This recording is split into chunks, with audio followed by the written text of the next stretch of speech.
Another inside the Beltway, Tallahassee type issue that is a very important one to a lot of people has to do with selecting the 5 nursery operations that will grow the non-euphoric marijuana to be used to treat certain forms of seizures. And I think the process to select those just really got underway, right, after a long time of trying to set the terms and conditions. Yeah, the legislature and Governor Scott approved this, they call it non-euphoric type of medical marijuana, back last year and during the 2014 legislative session.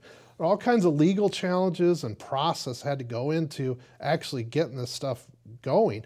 Still not out the door. It's still in the bureaucratic process over the Department of Health.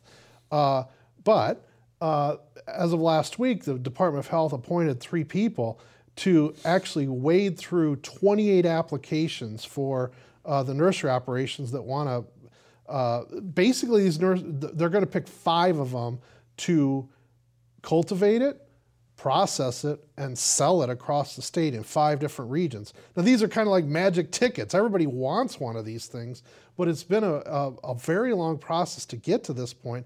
Now the Department of Health is looking to actually select the 5, and then, presumably that would lead to the actual sale, processing and sale down the road of this product. Let's get into this a little bit because it's huge. 5 licensees, let's say.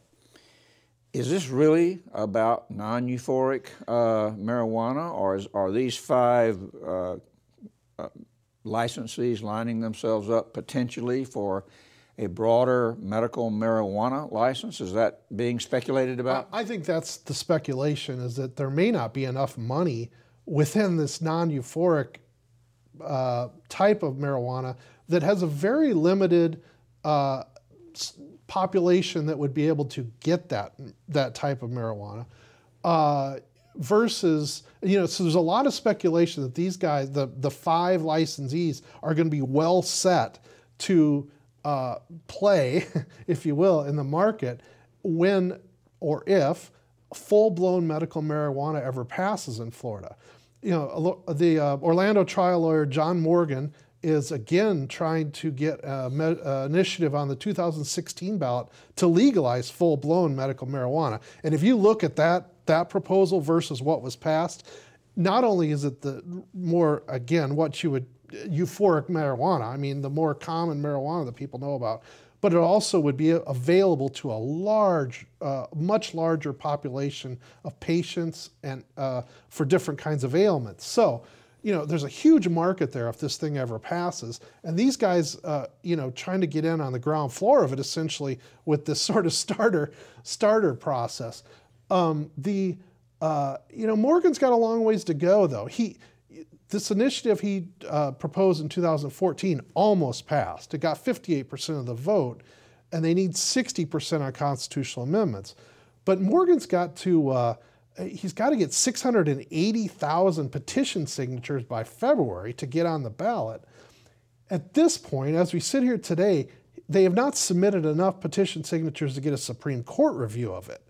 And they need 68,000 for that. So they're under 68,000, and they need 600,000 right. plus. The process is you get the 68,000, you go to the Supreme Court looks at the ballot language and says, this is clear enough, this is accurate enough, it's good enough to go before the voters. Then they're going to have to go out and get the rest of these petition signatures, to get 680,000, have them reviewed by supervisors of elections, sent on to the department. At some point you get into a time constraint. Now, Morgan's people have said that, that they have, they have hired a petition gathering operation. It's in their financial disclosure forms, and they spent a bunch of money on it. So maybe they're sitting on a bunch of signatures that we're just not seeing at this point.